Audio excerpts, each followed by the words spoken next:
Hello, welcome to సిరి అనుస్వల్లి. ఈరోజు video వచ్చేసి చూసారు కదా, ఆఫ్టర్నూన్ లంచ్ అండి. Chicken curry, chapati, bagara rice. ఇప్పుడు ఎలా చేసుకోవాలో ప్రాసెస్లోకి వెళ్ళిపోదాం. ముందుగా స్టవ్ వెలిగించుకొని ఒక మందపాటి గిన్నె పెట్టుకోవాలి. అందులో 2 టేబుల్ స్పూన్ ఆయిల్ వేసి, ఆయిల్ అనేది హీట్ అయ్యాక బిర్యానీ ఆకులు, అనాస పువ్వు, సాజీరా, నల్ల యాలుకలు, మిరియాలు, లవంగాలు, యాలుక ఇవన్నీ వేసి బాగా కలుపుకోవాలి. అలానే సన్నగా పొడవుగా కట్ చేసుకున్న ఆనియన్ ముక్కలు, పొడవుగా కట్ చేసుకొని పెట్టుకున్న పచ్చిమిర్చి ముక్కలను వేసి ఒకసారి బాగా కలుపుకోవాలి. ఇవి వేగడానికి కొంచెం సాల్ట్ని యాడ్ చేసుకొని బాగా కలుపుకోవాలి. ఇందులోనే కొంచెం పసుపు, అలానే క్యారెట్ ముక్కలు, పొటాటో ముక్కలు ఇవి ఏమైనా ఉంటే వేసుకోండి, మీ దగ్గర ఉన్నట్లయితే వేసుకొని సన్నగా కట్ చేసుకొని పెట్టుకున్న కొత్తిమీర, పుదీనాను వేసి బాగా కలుపుకోండి.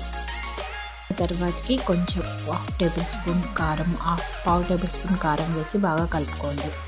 ఇప్పుడు బాగా కలుపుకున్నాక ఒకవేళ మీ దగ్గర పెరుగు ఉంటే కనుక పెరుగు వేసుకోండి. నేను పెరుగు వాడట్లేదు. ఇప్పుడు అలానే కొంచెం ధనియాల పొడి, గరం మసాలా ఇవి యాడ్ చేసుకొని కలుపుకోవాలి. ఒక 2 నిమిషాల తర్వాతకి కసూరి మేతిని వేసి బాగా కలుపుకోవాలి, మాడిపోకుండా.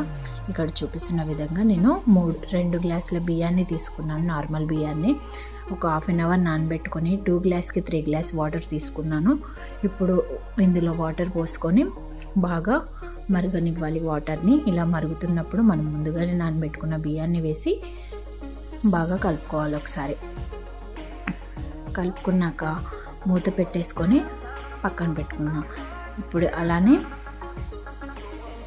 ఒక 5 నిమిషాల తర్వాత ఇలా ఉడికిందో లేదో ఒకసారి చెక్ చేసుకోండి. ఆల్మోస్ట్ ఉడికినట్లే. పైనంగా కొత్తిమీరను వేసి, అలానే నెయ్యి అనేది ముందు వాడలేదు, తర్వాత వేస్తేనే టేస్ట్ వస్తుంది. ఇలా నెయ్యి వేసుకొని పక్కన పెట్టుకోవడం అంతే. బగారా రైస్ చేయడం మీరు ట్రై చేయండి. ఇప్పుడు చికెన్ కర్రీ ఎలా చేయాలో తెలుసుకుందాం. చికెన్ ఫ్రై ముందుగా గ్యాస్ వెలిగించుకొని ఒక మందపాటి కడాయి తీసుకున్నాను. అందులో 3 టేబుల్ స్పూన్ ఆయిల్ వేసి ఇలా దాల్చిన చెక్క, మిరియాలు, యాలకులు, బిర్యానీ ఆకులు వేసాను. ఒకవేళ వద్దనుకుంటే మానేయవచ్చు.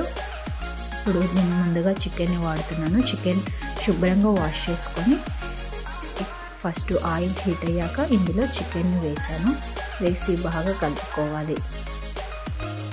ఇందులో బాగా కలుపుకున్న తర్వాతకి ఒక హాఫ్ టేబుల్ స్పూన్ పసుపు వేసి బాగా కలుపుకోండి. ముక్కలకు పట్టేటట్టు మంచిగా కలుపుకొని ఒక 5-6 నిమిషాల పాటు బాగా మూత పెట్టుకొని ఉడికించుకోండి. మధ్య మధ్యలో కలుపుతూ ఉండండి, మాడిపోకుండా. ముక్కల్లో బాగా ఉడకడానికి సరిపడినంత సాల్ట్ వేసి అందులో వాటర్ అనేవి వచ్చేంత వరకు ఉడికించుకోవాలి. ఒక 5 నిమిషాల తర్వాత వాటర్ అనేవి అన్ని మొత్తం దగ్గరగా అవుతున్నప్పుడు పొడవుగా పెద్ద కట్ చేసుకున్న ఆనియన్స్ను వేసుకోవాలి. అలానే 2 పచ్చిమిర్చిని మధ్యలోంచి చీల్చి ఇలా వేసుకోవాలి. ఇది ఒకవేళ క్యాప్సికమ్ ఉంటే కనుక క్యాప్సికమ్ వాడండి. చిల్లీ చికెన్లో చాలా టేస్ట్ ఉంటుంది. ఇప్పుడు బాగా కలుపుకొని ఒక 2 నిమిషాల పాటు మూత పెట్టుకొని ఉడికించుకున్నాం. చూసారు కదా, ఇలా ఆనియన్స్ కూడా ఉడికిపోయాయి ఆల్మోస్ట్. ఇప్పుడు ఇందులోకి 1 టేబుల్ స్పూన్ కారం, రుచికి సరిపడినంత కారం వేసి బాగా కలుపుకోవాలి. ఇప్పుడు ముక్కలకి మొత్తం కారం పట్టేటట్టు బాగా కలుపుకొని ఒక 5 నిమిషాల పాటు ఉడికించి మీడియం ఫ్లేమ్లో మూత పెట్టుకొని ఉడికించుకోవాలి. ఇది చూసారు కదా, కారం అనేది మొత్తం ఉడికి కారము ముక్కలకి బాగా పట్టి ముక్కలు అనేవి బాగా ఉడికాయి. ఇప్పుడు లాస్ట్కి గరం మసాలా, ధనియాల పొడి, చికెన్ మసాలా వేసి బాగా కలుపుకున్న తర్వాత ఇందులో సన్నగా కట్ చేసుకొని పెట్టుకున్న కొత్తిమీర, పుదీనాను కూడా వేస్తున్నాను. వేసి పైనంగా గార్నిష్ చేసుకున్న, ఒకవేళ ఇలా ఉంచినా పర్లేదు, ఒక 2 నిమిషాల పాటు అలా ఉంచుకొని పక్కన పెట్టుకున్నాం.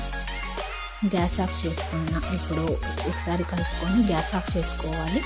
చూసారు కదా, చికెన్ కర్రీ రెడీ అయిపోయింది. ఇప్పుడు చపాతీ ఎలా చేయాలో తెలుసుకుందాం. ఇక్కడ నేను ముందుగానే పిండి అనేది ఎలా కలపాలో చూపించలేదు, ఈసారి చూపిస్తాను.